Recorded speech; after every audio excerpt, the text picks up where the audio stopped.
شان حبیب الرحمن صلی اللہ علیہ وآلہ وسلم کی قسط نمبر 62 کا آج آغاز کریں گے۔ اللہ تعالیٰ کا فرمان عالی شان ہے، ما کان محمد ابا احد من رجالکم ولکن رسول اللہ وخاتم النبیین۔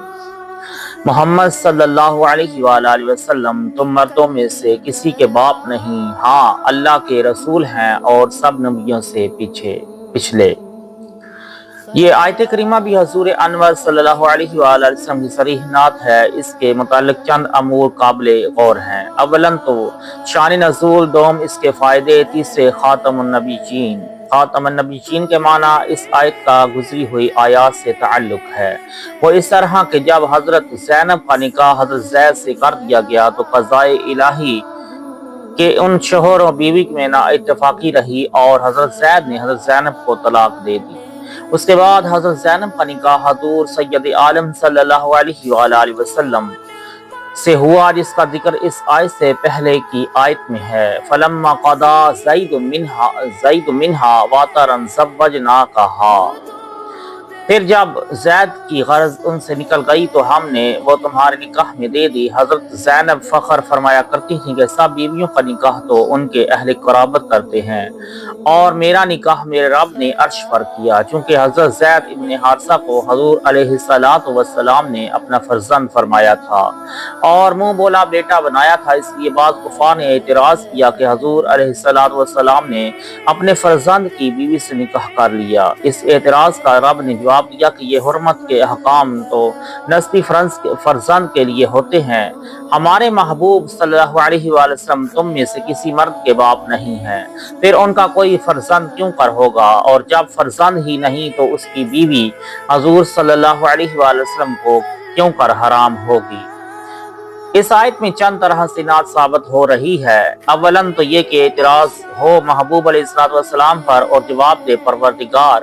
پھر یہ بھی نہیں کہ ان سے فرمایا جاتا کہ محبوب آپ کہہ دو، نہیں بلکہ خود جواب دیا، جس کے معنی ہوئے کہ حبیب پر اعتراض کرنا یقیناً پروردگار پر اعتراض ہے۔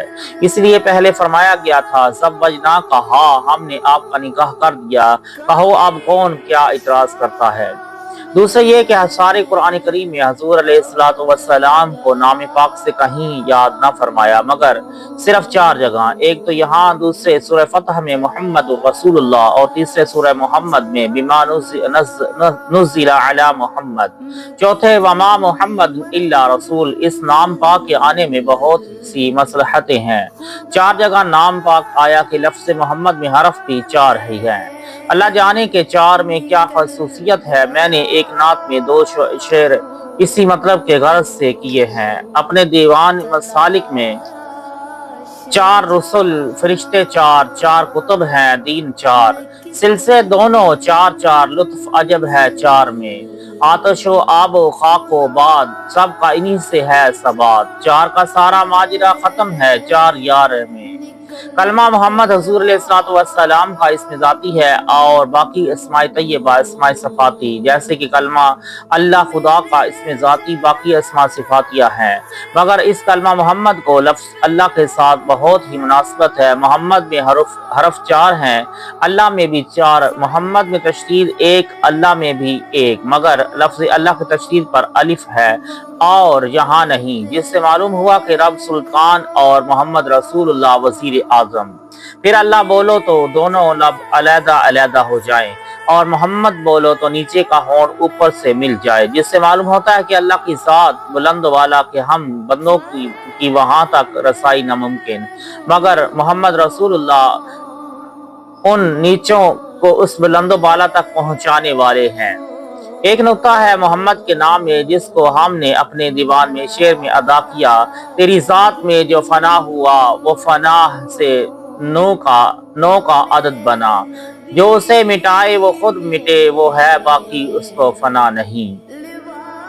لفظ محمد کی عدد ہے 92 اور 92 میں دہائی 9 کی ہے، اور 9 کی عدد میں عجب تماشا ہے کہ 9 کو سارے پہاڑ میں گن جاؤ مگر 9 ہی رہتا ہے، گن جائیں تو 9 ہی رہتا ہے۔ 9، 18، 27، 36، 45، 54، 63, 72, 81, 90 इनके मकतूबी अददों को मिलाओ तो 9 ही बन रहे हैं। इसी तरह 1 से लेकर 9 तक की इकाइयां लो, जब किनारों की इकाइयां मिलाओगे तो 9 ही बनेगा। जैसे कि 1 और 8, 2 और 7, 3 और 6, 4 और 5। ला इलाहा इल्लल्लाह में 12 हरफ हैं, मोहम्मद रसूलुल्लाह में भी 12 हरफ हैं। इसी तरह अबू बकर सिद्दीक और उमर इब्न खत्ताब और उस्मान इब्न अफ़ान और अली बिन अबू तालिब के, इन सब में 12 हर्फ हैं। इस लफ्ज़ मोहम्मद में बहुत सी तासीरात हैं। अगर किसी के फ़कत लड़कियां होती हों तो वो अपनी हामला बीवी के शिकम पर उंगली से लिख दिया करे कि माँ काना फी हाज़ल बातानी फ़इस्मुहु मोहम्मद। 40 रोज तक ये अमल किया जाए, मगर शुरू अमल में हो तो इंशाअल्लाह लड़का ही पैदा होगा। और जिस बच्चा का नाम मोहम्मद हो उसका अदब व एहतराम किया जाए, इस नाम को बिगाड़ कर न लिया जाए। फर्ज के उसके बहुत से आदाब हैं। लफ्ज़ मोहम्मद के कुछ खसूसियात हम क़द जाअकुम बुरहानुम मिन रब्बिकुम में बयान कर चुके हैं, पीछे गुजर चुका। यहाँ इतना और समझ लो कि मोहम्मद के माना में है हर तरह तारीफ के लायक, कि उसमें नक्स और ऐब की गुंजाइश न हो। जो उनको मोहम्मद कहकर इनमें ऐब निकाले वो अपने मुंह से खुद झूठा है। इसलिए कुफार आपको मजमम कहकर बकवास किया करते थे। सरकार ने फरमाया कि रब ने मुझे उनकी गालियों से बचा लिया कि वो मजमम को बुरा कहते हैं और हम मोहम्मद हैं सल्लल्लाहु अलैहि वसल्लम।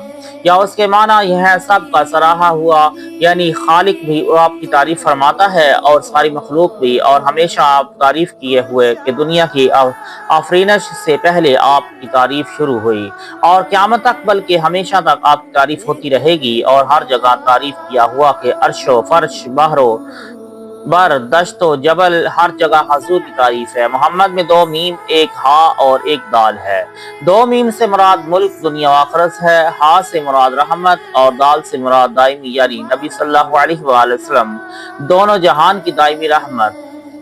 अबा अहद मिन रिजालिक में फरमाया गया कि तुम में से किसी मर्द के बाप नहीं, यानी हज़रत फातिमा, ज़हरा, रुक़ैया, कुलसूम, ज़ैनब रज़ियल्लाहु तआला अन्हुन के वालिद हैं। मर्द के बाप नहीं रहे।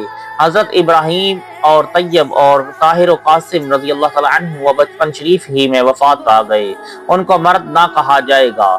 एक फ़ायदा ये भी हासिल हुआ कि किसी को ये हक नहीं कि हुज़ूर अलैहिस्सलातु वस्सलाम को बाप कहकर पुकारे, तो भाई कह पुकारना बदर्जे औला हराम है। खातमुन नबीयीन में फरमाया गया कि वो अल्लाह के रसूल हैं और नबियों में सबसे पिछले नबी खत्म से मुश्तक है। और खत्म के माना है मोहर के भी और आखिरी के भी, बल्कि मोहर को भी खातम इसी वास्ते कहते हैं कि वो मजमून के आखिर में लगाई जाती है, या ये कि जब किसी थैले पर मोहर लग गई तो अब कोई चीज बाहर की अंदर और अंदर की बाहर नहीं जा सकती। इसी तरह ये आखिरी मोहर लग चुकी, बाग नबूवत का आखिरी फूल खिल चुका। खुद हुजूर सल्लल्लाहु अलैहि वसल्लम ने खातमुन नबीयीन के माना बयान फरमाए हैं कि ला नबिय्य बादी, मेरे बाद कोई नबी नहीं। अब जो शख्स किसी तरह जल्ली, बरूसी, असली, आरजी, मराकी, मजाकी, शराबी, अफयूनी नबी अलैहिस्सलातु वस्सलाम के बाद माने वो बेदीन और मुर्तद है। इसी तरह जो खातमुन नबीयीन के माना करे बिज़ात नबी और किसी नबी का आना मुमकिन जाने वो मुर्तद है। हजरत ईसा अलैहिस्सलाम बेशक तशरीफ लाएंगे, मगर वो पहले के नबी होंगे ना के बाद के, और अब उम्मती की हैसियत से तशरीफ फरमा होंगे। आखिरी फर्जंद के माना ये होते हैं कि इसके बाद कोई फर्जंद पैदा ना हुआ, ना के पहले वाले भी वफात पा गए। तो अगरचा हजरत ईसा अलैहिस्सलाम, हजरत खिज़र, हजरत इदरीस, हजरत इलियास अलैहिस्सलाम हुजूर अलैहिस्सलाम के ज़माना में जिंदा रहे और अब भी जिंदा है, मगर उनको नबूवत पहले मिल चुकी थी और हुजूर अलैहिस्सलाम की आमद पर सबके अहकाम मंसूख हो गए। अब के बाद में नबूवत न मिली, जैसे कि आफ्ताब के निकलने पर जो तारा जिस जगह भी होता है वहाँ ही छुप जाता है। तो खिज़र इलियास तो जमीन पर जिंदा है और ईसा और इदरीस अलैहिस्सलाम आसमानों पर, मगर जहाँ भी जो थे उनके अहकाम वहाँ ही खत्म हो गए। सब जगमगाए रात भर चमके जो तुम कोई नहीं। अगर एक मजिस्ट्रेट दूसरे मजिस्ट्रेट की कचहरी में गवाही देने जाए तो अगरचे वो अपने हल्का का जज है, मगर यहाँ गवाह की हैसियत से हाजिर हुआ है। इसी तरह हज़रत ईसा अलैहिस्सलाम अपने ज़माने के नबी हैं, मगर अब जो आएंगे सल्तनत मुस्तवा में आएंगे, नबूवत का ज़हूर ना होगा। इसी तरह आका सल्लल्लाहु अलैहि वसल्लम खातमुन नबीयीन है, उनके बाद कोई नबी नहीं है और ना कोई आ सकता है।